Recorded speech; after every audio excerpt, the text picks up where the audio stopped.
corporations seem to be getting the economics of it, because for a long time it was like, well, why would we waste money, on treating malaria or finding a cure for dengue or something, some third world, because they can only afford 10 cents a day. But it seems like they finally multiplied 10 cents times 4 billion people and liked the number that came out.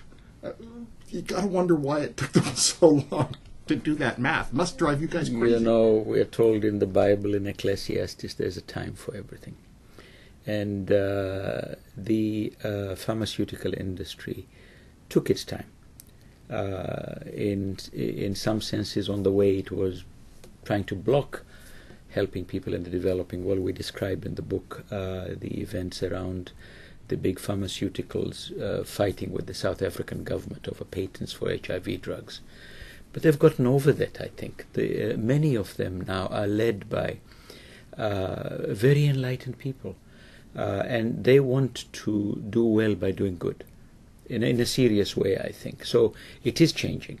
Their bottom line always is profit, and you cannot argue with them, and that's what they exist for. But more and more of them are beginning to make drugs for the developing world, to enter into partnerships, into public-private partnerships, or, like GSK, to contribute their intellectual property and saying, here's a pool, everybody else come and join us, other companies, put it in the pool, and let it be available to any drug developer.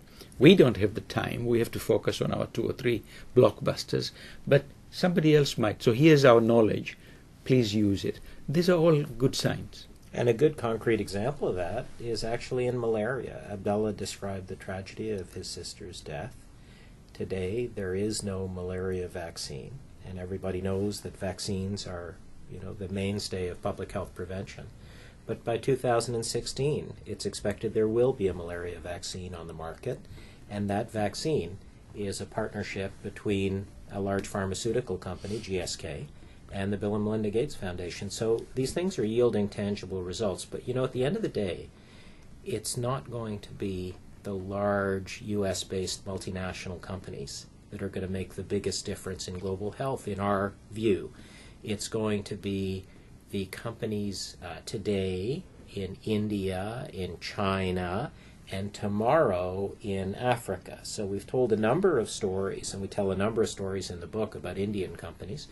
Let me tell you a story about a Chinese company. So in the fall of 2009, just when H1N1 was ravaging Canada, and everybody remembers that time, before we had a vaccine on the market and everyone was screaming about what was taking the vaccine so long, even before the Americans had the injectable vaccine on the market, they did have the nasal vaccine.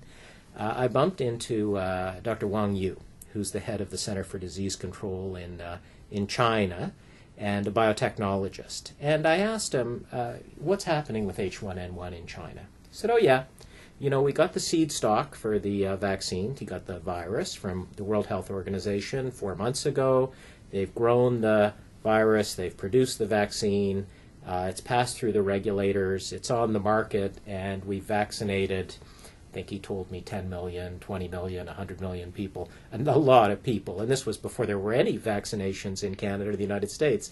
And so that's a very interesting story about the role of a Chinese company. It was actually Sinovac, a Chinese company that manufactured that vaccine. It's a very interesting story. Of course, it's another thing for them to get that vaccine into the arms of 1.2 billion people. So I'm not saying they're all the way there. But that's the sort of world we're living in. And that's the present, which most people don't realize. And we wrote this book to open people's eyes about the flat world in life sciences and how that's affecting the health of people. The future is similar stories in Africa. We've been working with them to envisage and put in place things like the Mars Center that we have in Toronto here. Life sciences convergence innovation centers, which would have the following components.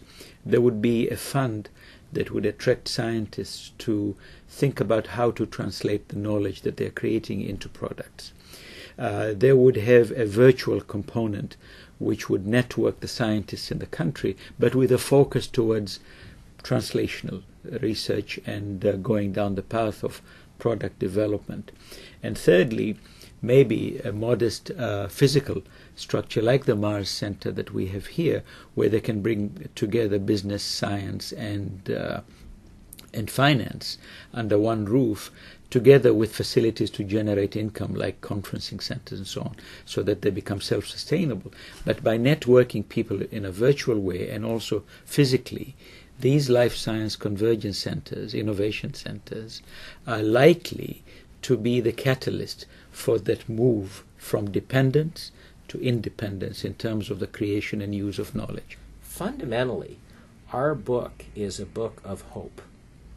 This is a book of hope because the world is becoming a better place, and science and innovation is a pathway, to be sure, not the only pathway, to a better world. Many people, when they think of global affairs, will think of politics and relationships amongst nations, and that too is a pathway, political diplomacy, to a future world. But so is science and innovation, affecting the health and well-being of people in the developing world. And that is the story that is not often told. And that's the story we're trying to tell in the book. The book is The Grandest Challenge, Taking Life-Saving Science from Lab to Village. I've been speaking with the authors Dr. Abdallah Daar and Dr. Peter Singer, and The Grandest Challenge, published by Doubleday Canada.